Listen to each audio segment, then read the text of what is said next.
is up, ladies and gentlemen? We are back. We are live. It is the Freight Coach Podcast, the top podcast in transportation, coming to you guys every single weekday, 8:30 a.m. Pacific, 10:30 Central, to break down some industry headlines, but most importantly, provide some actual insight into what you can do with all of this information.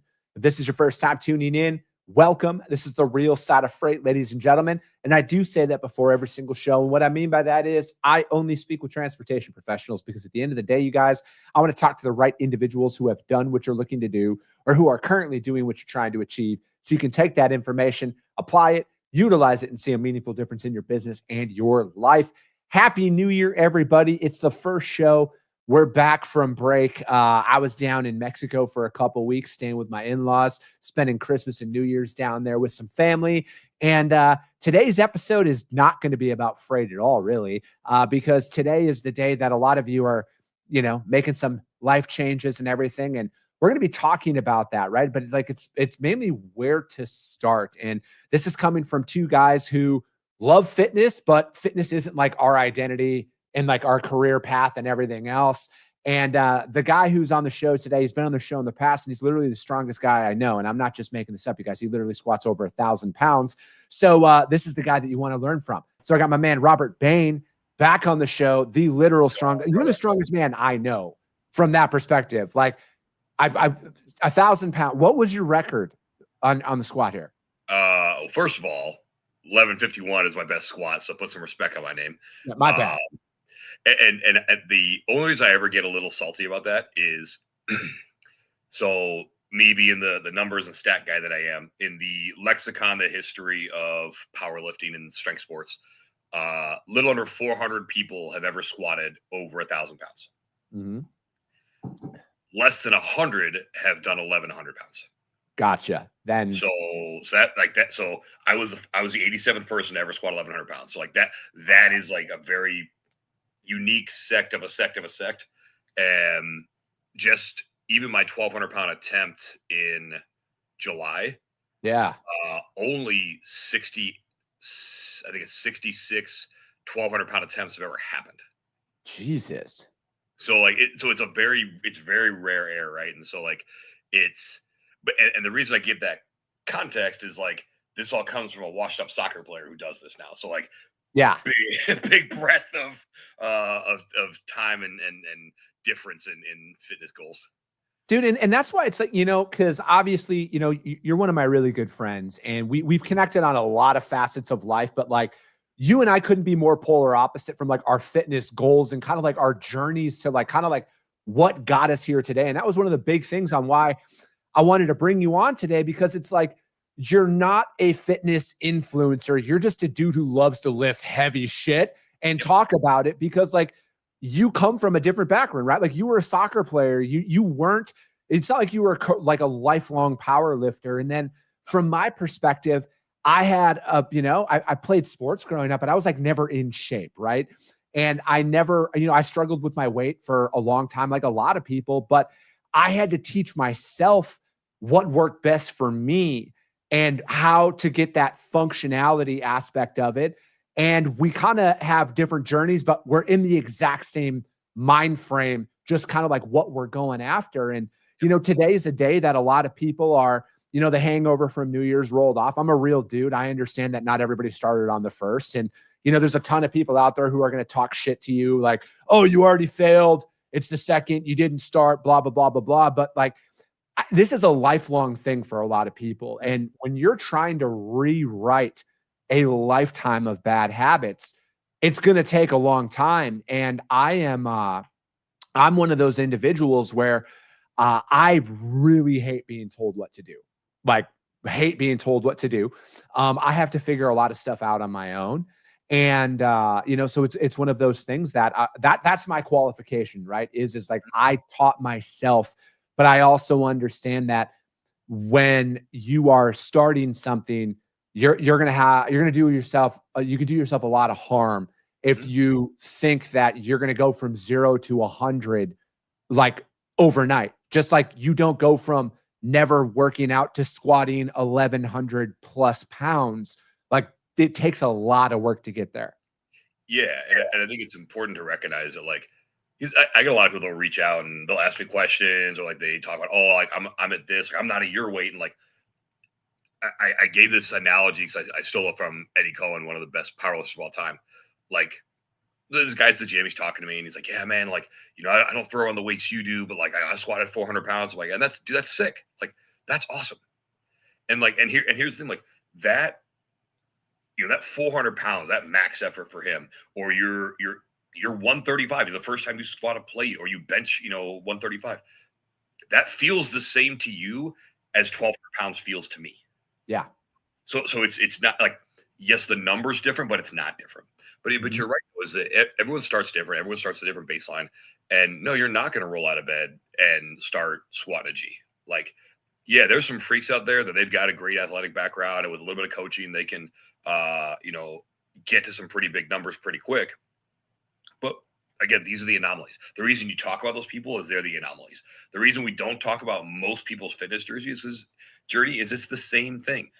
If it's figuring out what works for me, what do I like, what is going to get me to the level where the accountability and missing that hurts more than having to look yourself in the mirror and go, man, I missed a workout today. Like, Yeah. And here's the deal, like, you can adjust this stuff too. There is no set regimen. There is no, like, you don't have to be so dogmatic in, I have to do my, 3 upper days and my 3 lower days and my cardio day. Like, you don't have to do that. If that's what gets you going, awesome. I love, like, what, our mutual friend, Brenner Asuga, I love, he is huge on 4 a.m. I'm here. I am here because that for him, that is his separator. Because he knows it's an empty gym when he goes in there. Yep. And I love that because that's for him. That's what keeps him accountable. Yours is going to be different too. I know you're an early morning guy as well. I am not. Sleep apnea won't let me do that. But for me, it is different in that I have a select group of people that I have to chase because I've got couple 3-4 years left of this elite level of powerlifting. So it's, what is it going to take for me to use that finite amount of time to try to catch them or overtake them? At least, good example, guy Phil Herndon. Most people in logistics never heard of this guy. In 2024, Phil and I had the 2 biggest squats at 275. We were 2 of the top 5 in the world. Yep. Phil trains at the gym I train at here in Maryland. We're friends. We're cool. And so every day I'm in the gym, I'm literally staring at the person that I've got to catch. Yeah. And also knowing that Phil is 30, I'm 43. So like, I'll set a mark for him and he will overtake it at some point. Yeah. But that's the motivation. That is where the accountability comes in, because we both know when we don't see the other one at the gym. Do you think, because it's for a lot of individuals out there, and, and again, my journey in this space is, at my heaviest, I was 260 pounds. And for context, I'm 5'11".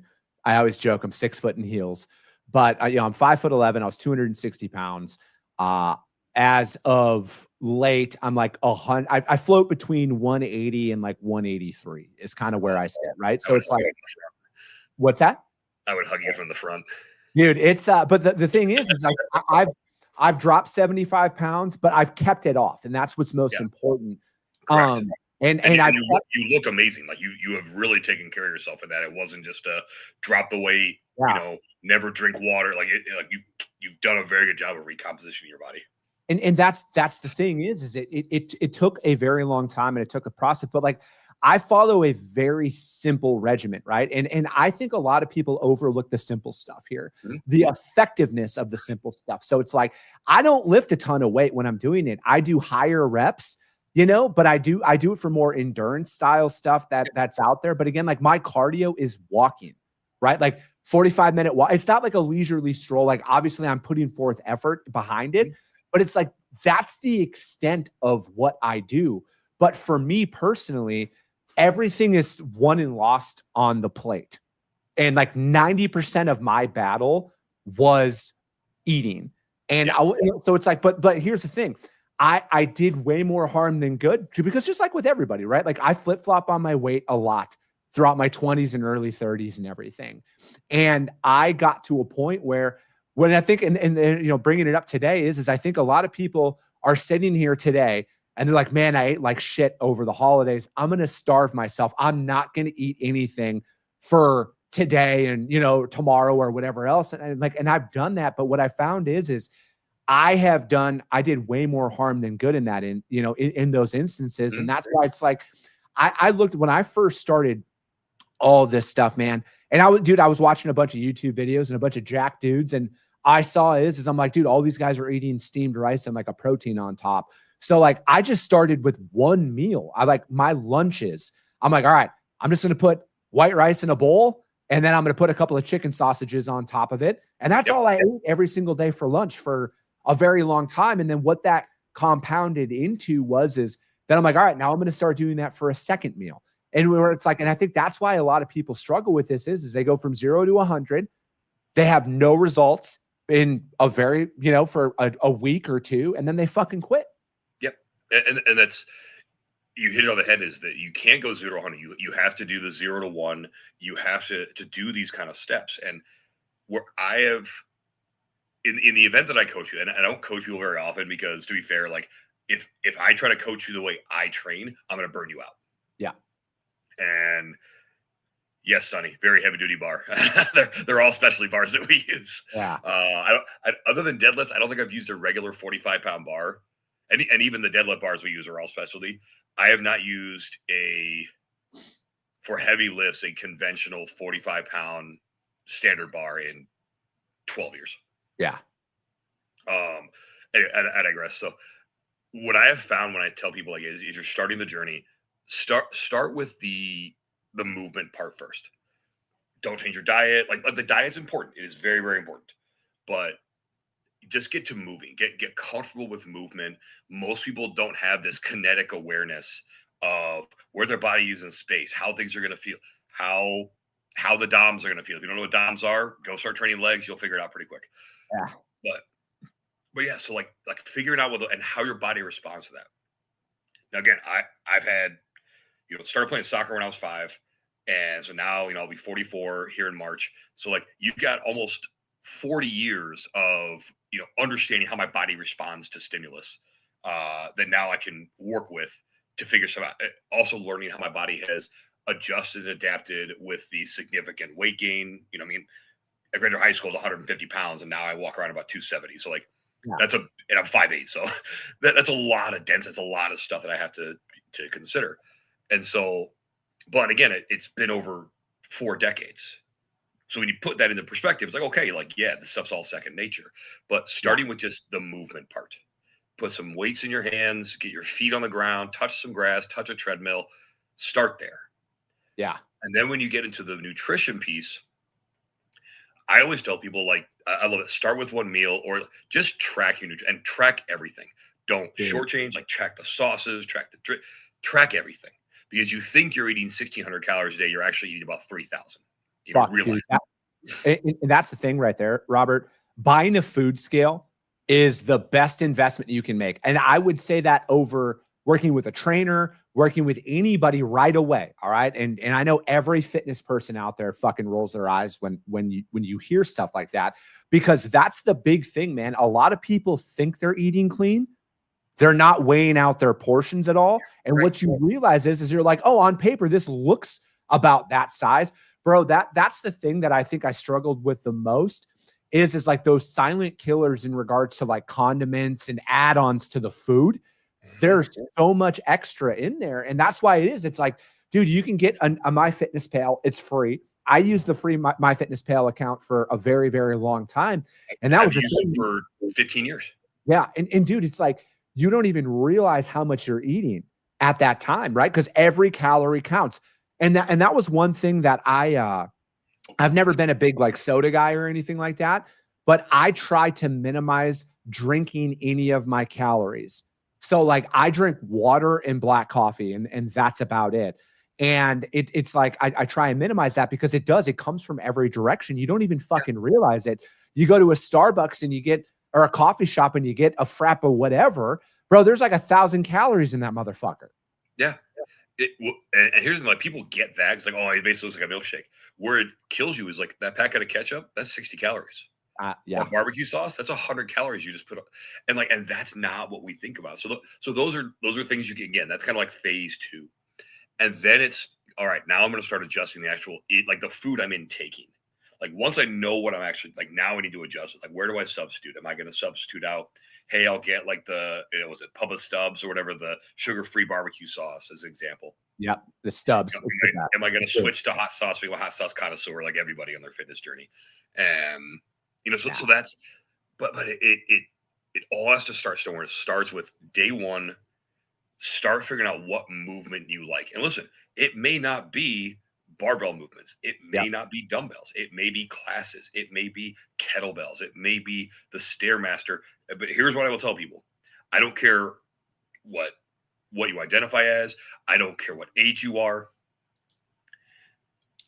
Resistance training lengthens life.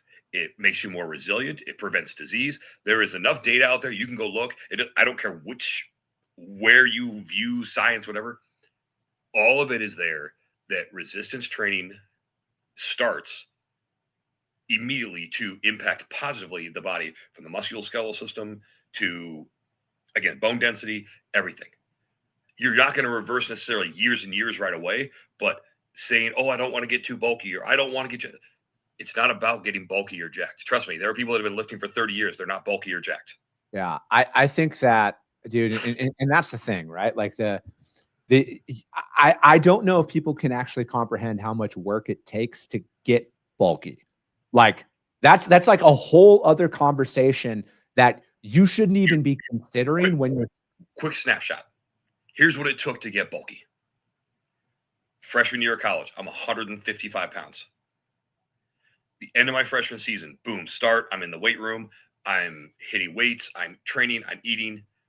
It was for 9 months between, like, the lowest days were 7,000 calories. Top end days were almost 11,000.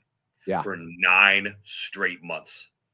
And when you're eating that style of food, most people have no idea how much food that actually and that's the thing is, only about 60% of it was like clean eating.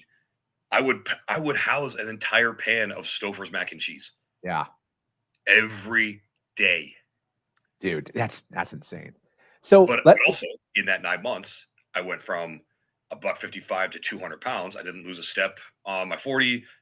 I lost like 20 seconds on my mile time. Again, This is when I'm in college, still playing soccer. So now all of a sudden I walk on the pitch and I'm a 200-pound, 5'8" little bowling ball.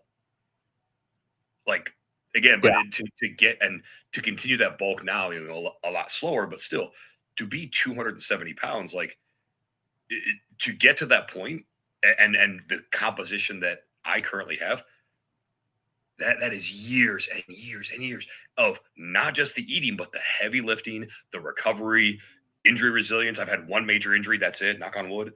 Like, so there's a lot of things that have to happen for you to actually get bulky. And I'll call it out. A lot of people say I don't want to get bulky or bigger, usually the ladies. Everybody seemed to like Michelle Obama's arms. Guess what? She lifts weights. She got jacked.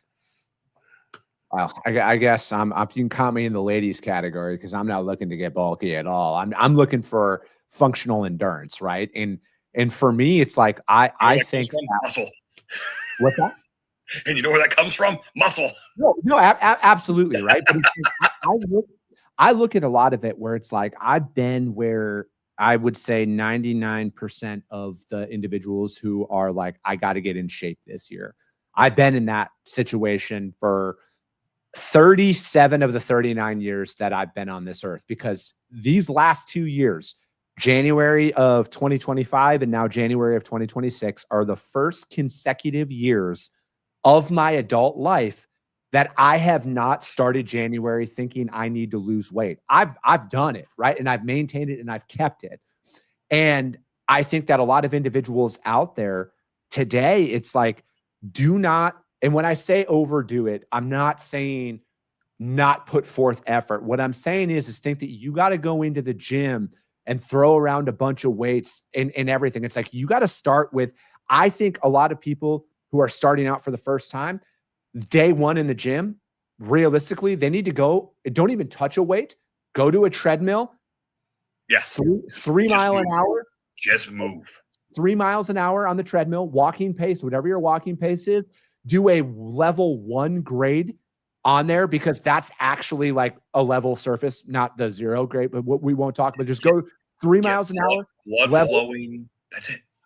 And go for 45 minutes and just start there. Get your body moving. Worry about lifting weights later on, because again, you can't go from not having any physical activity to thinking you're going to go in there and throw around weights. And I know how most guys think.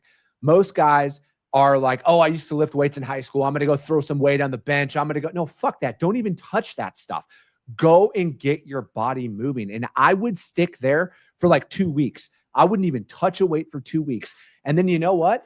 When you do start lifting weights for the first time, go is lighter than you think. Mm-hmm. It's all about because it's form and motion. Get that blood flowing in the right direction. Do not go in there and think you got to throw a plate on the bench or anything like that. But like, dude, it's just starting simple like that. But again, it's the slow incremental increase of intensity and everything else. But again, you go out there, you go on Instagram, you go on social media, you see all these individuals who train for a living. And then, like, let's be honest, Robert, you're in that scene more than I am.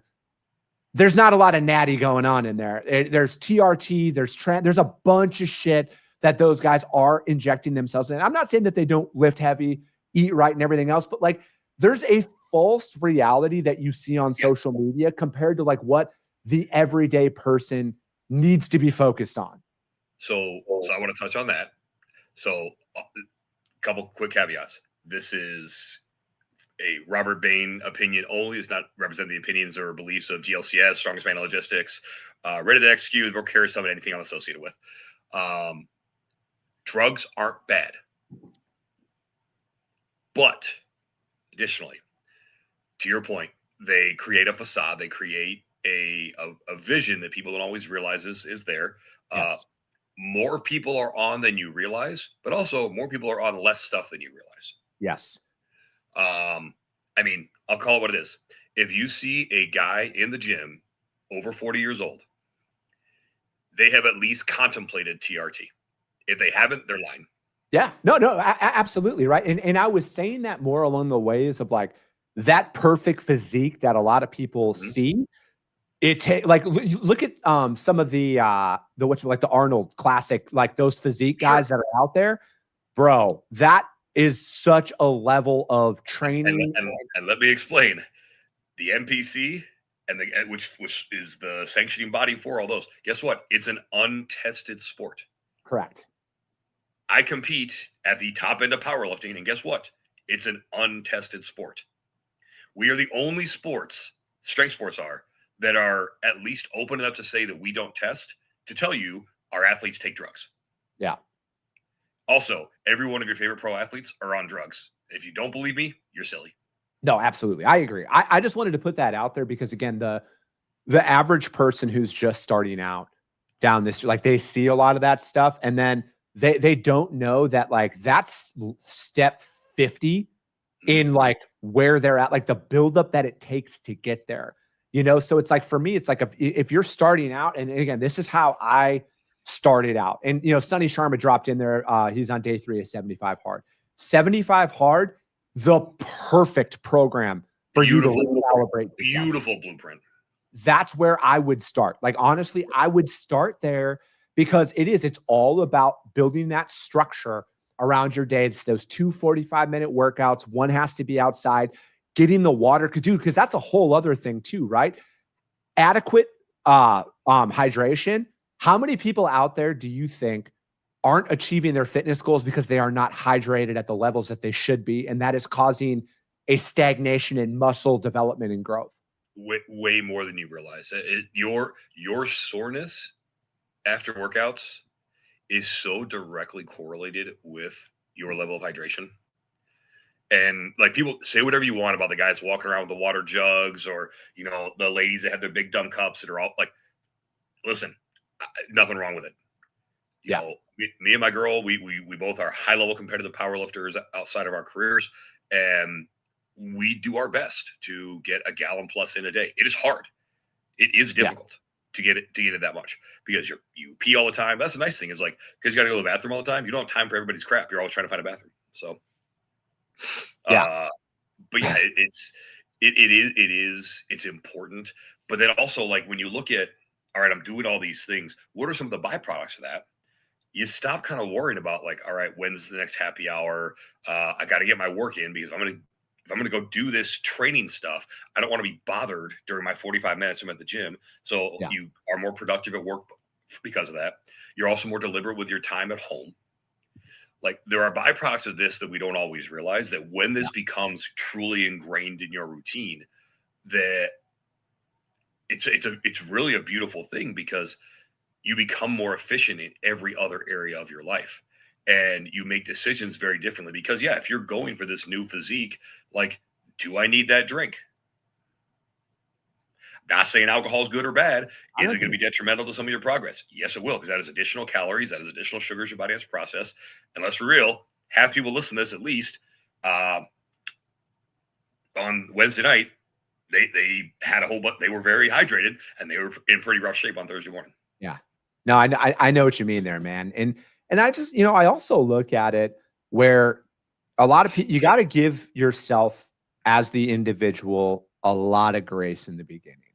Mhm. You really do, because You're gonna screw up. You're gonna mess it up.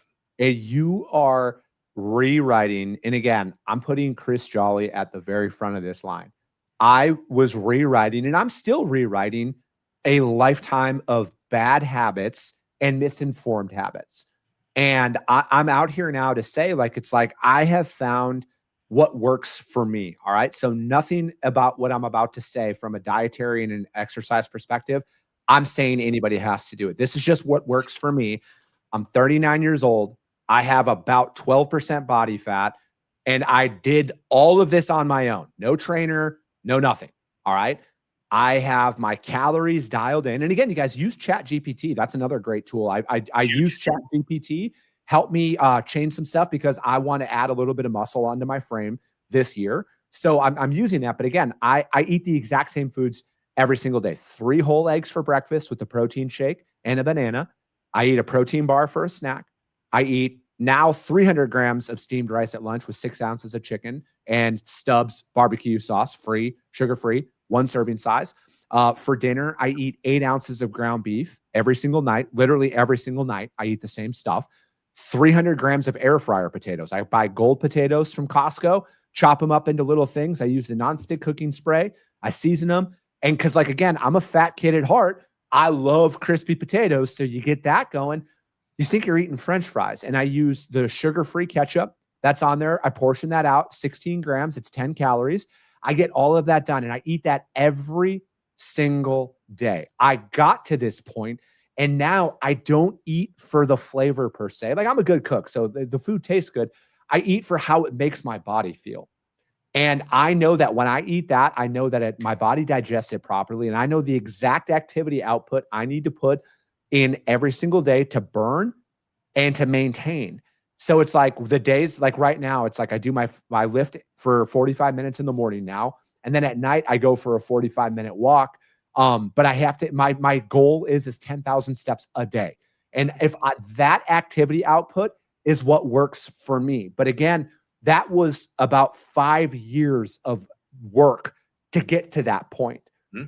And it's like, again, I truly think for you to start 45 minutes on the treadmill, stay there, do once a day. You should go for 7 days a week. Don't think you need a rest day. All right. You don't need a rest day. Not when you're like, when you're starting and you're going to build up 45-minute workout, 7 days a week. And just, it's all about that long-term habit. So let me give you now the different snapshot, because again, our mentalities are the same, our goals are different, right? Correct. I train 4 days a week. I've got a heavy or max effort. And when I say max effort, it's going to be the max of whatever the scheme is going to be. It's going to be 3 reps, 2 reps, 5 reps, single. Yeah. Lower day and upper day. Those are 2 separate days. And then I've got what they call a dynamic, or more about speed, because you want to be able to be both strong and fast. lower and upper day. And then I have one day where it's fully focused on like active recovery. So I'm doing movement, like yoga movements and any type of different like tempering of my body to like, work out knots and stuff like that. It's all focused on that. But like my actual training in the gym, it's 4 days a week. But Yeah. also, there was a time in my life where I trained 7 days a week. I either had soccer practice, I had trained in the weight room, I had just running, like all my extra stuff. It was 7 days a week. There was no days off. Now, because again, I've got all that mileage on me, and because I'm still competing at a high level, now we've got to balance that out of I don't need to be in the gym as much because my body has to recover from the training. Because even my speed days, like today's a speed bench day, and you know I'll still be benching 365 ish for 575. So like that's a solid amount of volume and weight. So my body takes time to recover, and my elbows are kind of crappy. So like, and they get real angry during this time of the training cycle. So cool. That means I need to have a day or two to recover to then go and Yeah. squat on Sunday. No, and that's the thing, right? It's like once you've identified that, you're 20 years Correct. ahead of where a lot of Correct. people are. And, And and I have a coach who's helped me with this too. So I do have somebody yeah, I pay to do this. I just think that more people than not need to keep, like they need to simplify a lot of this stuff because again, like I do this, I work just as much, if not more than a lot of people, 60 some Mhm. hours a week. I own my own company. I'm fucking constantly working. Right. And it's like, I have a family too. I'm married. I have kids. I have all of this stuff, but like, I found that I am a better man. I'm a better husband. I'm a better father. Um, and overall, I love myself more in this version of myself than I ever have in the past. And I directly tie it to the complete transformation that I've made from a mental perspective, the mental benefits that working out gets me, but obviously the physical benefits, right? Like, again, I'm married. I love the way my fucking wife looks at me now when I walk around shirtless in my house. It's a lot different, right? She's always loved me, but she fucking loves abs a lot more than a beer gut. I mean, I will say my girl likes seeing, 270 pounds and abs walking around the house. She's not mad about Yeah, exactly, right? it. So, dude, if somebody out there is like, you know what, at the end of the day, though, because you said you work with a coach, I do. let's wrap up with this. Some people might be like, dude, I don't have it in me. I need a coach for this. Yeah. How would you recommend somebody find a coach for the first time? So your first coach, go to your local gym, your Lifetime, your Export, whatever is nearby. Get a personal trainer there. That's what you need. You do not need to go and seek out, like I did, a person who has coached all-time world record holders, who has a understanding of biomechanics at a level that most PhDs don't. You don't need that. Yeah. And so, like, Sean and I have been friends for a decade now. We've been training partners. He's coached me, others in our team, even my girlfriend, she's also coached by him. So, like, not everyone needs, and most people don't need a person like that. To be Yeah. fair, most people couldn't handle a person like that because he's going to treat you very differently than those coaches. What you want is you want someone you can relate to. You want someone who's going to understand your goals. You want someone who's going to hold you accountable. Your personal trainer that you're going to find at most of these places is going to be that. And here's a couple things you want to check during the first few sessions. Do they have their phone on them other than recording you with your permission during your sessions? Do they check on you when you're training outside of those appointments? Their certifications are usually just there for show. They're there because they have to have them for insurance purposes. What is their actual knowledge of you? If you look at their other clients or their other clients doing the exact same workout as you, in that case, they have a cookie cutter spreadsheet. They're not what you want. Yeah. So you want to find somebody who's going to look at you and say, okay, Chris, you're 5'11, you're 180 pounds. Your goal is to put on 5 pounds of muscle, 10 pounds of muscle this year, whatever it's going to be. Your training is going to look like X. Also, based on your ergonomics, you're going to do this exercise. You're going to have this foot placement. You're going to have X, Y, Z versus, hey, Bain over here, you are not so concerned with losing weight. You want to be as strong as possible. Yeah. So we're going to do X, Y, Z. Like you may do ass to grass squats. I'm not going to because absolutely not. Yeah. I go exactly where the judges are going to say I have a good lift, and that's what I'm going to do. Yeah. So you want someone who's going to truly understand what your goals are and ask them the question like, does everyone run off the same spreadsheet? Does everyone run off the same program? If they do, that's a red flag. Yeah. I And agree. but again, the place to start is at the local gym where you're going to have your membership, because again, this is where you're going to have access to this person. Yeah, dude. And another thing too, as we're wrapping up, you do not need supplements when you're starting out. All right, like you don't need to pay for a bunch of not right away, right? Like again, it's all about getting started, right? Like I wouldn't even fucking pay attention to your macros, and that's why I didn't even bring it up to like right now. Like you need to just get moving. Don't. There is no supplement that is going to fucking fix your life, not right away, right? And every supplement, There is one I tell people: if you're going to start going to the gym, vitamin C. yeah, Because you dude. haven't been in those environments, you want your immune system as strong as possible. Yep. Vitamin C is the only thing you need. Perfect. And that is to start, ladies and gentlemen. All right. That is just to start. Everything else that it all comes in time. But again, get cardio, get active, get your blood flowing, get that discipline built into like, hey, I'm going to do this every day. I'm going to do this every day. I'm going to get moving. Once you graduate past a couple of those levels, yeah, there's a lot of great shit that you can do for your body. But like, trust me, I spent so much time, so much money on shit that never did anything for me until I got as simple as possible. And my mentality was, well, 150 years ago, none of this shit existed and people were in way better shape than right now. So what do I got to do? I got to move. I got to walk around a lot. I got to keep it simple in my diet. I found out what works for me. And I think that's where a lot of people need to start on, right? And then again, if you're as overweight as I was for as long as I was, you need to understand it's going to take a lot longer than you want. You're going to fight that mental battle a lot more than you want, but it is necessary. All right. I still struggle with my body image. All right. And it's I worth will it. admit it. It's so worth it. 100% it's worth it. Robert, thank you so much for your time. How does anybody reach out to you though, man, if they want to find out more? Absolutely. You can find me on LinkedIn, Robert Bain, Strongest Man in Logistics. Caveat to what you just said, or piggyback on that. If you just need a cheerleader, hit my DMs.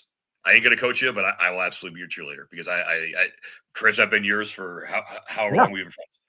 Fuck yeah. That's it, man. Same with me, right? If you're just going to the gym and you don't have anybody in your corner, fucking DM me. I will gladly cheer you on because I'm a guy who's going through it as well. All right.